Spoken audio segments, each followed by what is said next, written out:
My mom and my dad, when I was growing up, they were commercial fishermen, and it was pretty like rough being on the waters for long bouts of time. But I remember like the net would just dump in the ocean, and it just lift up and dump all the seafood on the back of the boat, and then my mom would just be crouched down on on the back of the boat, and she'd just be sorting and sifting all the seafood, and um, it was like because we made all the money from the shrimp, so a lot of shrimp and crab, and then she would just pick up this crazy uh, what is it called? A horseshoe crab, and it looked like a dinosaur.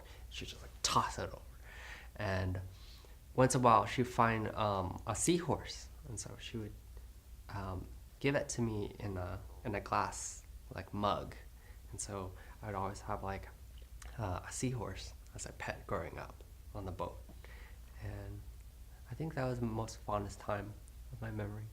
Time when I was younger. It's very sweet. And I didn't live with my mom.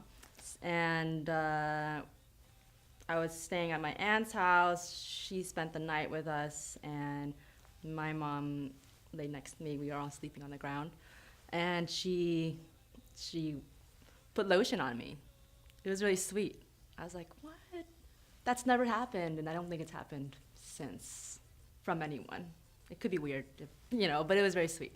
I visited my family recently. My family's in Sonoma County up north, and so I visited for July 4th weekend. And usually I do things with my sisters or explore by myself, and usually it's not a whole family event.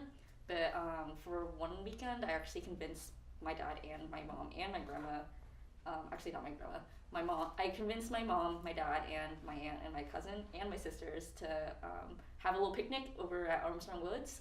And it's like one of my favorite spots to, have a quick walk. It's not really of a hike, but I love all the redwood trees, and it was just like that one time where all of us were together and we were just like actually having fun and nobody's complaining about anything, and it was just a nice memory that I have and really cherish it. It's the most recent fun memory was when our whole family, both my parents and my brother and sister and I were in Iceland.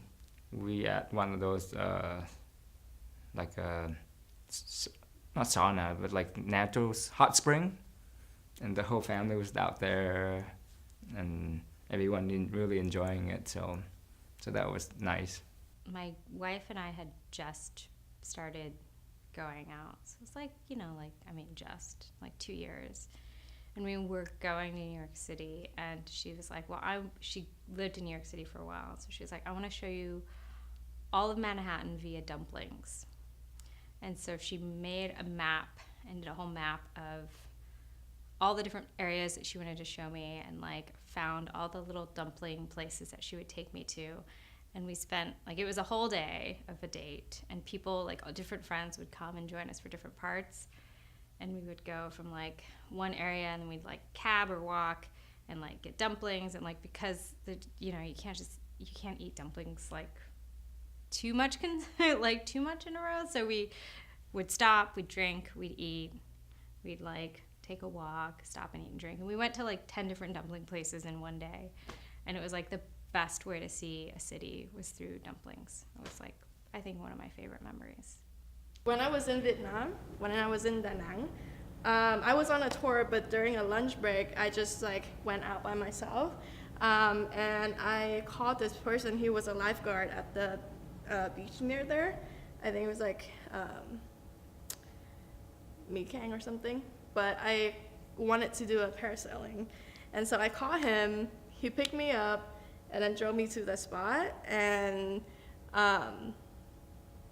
his friends or the people that worked there was just taking me on this parasail thing, and it was my first time doing something like that, and I was by myself. And I think when I say that I was traveling by myself, there's a lot of concern. It's oh, why are you going by yourself? It's dangerous, you can't trust people. But I think just being realized genuine human connections like really work, and like being able just to like go out there and by myself, like I feel like I was a kite like flying, like yelling and stuff, and the moment like it dropped me, like my body like sink into the ocean, it was so warm. Like I feel like kind of like Mother Ocean was like embracing me in that way. And it was really amazing. It was a really cool moment, and I'm like, I'm gonna meditate a little bit here.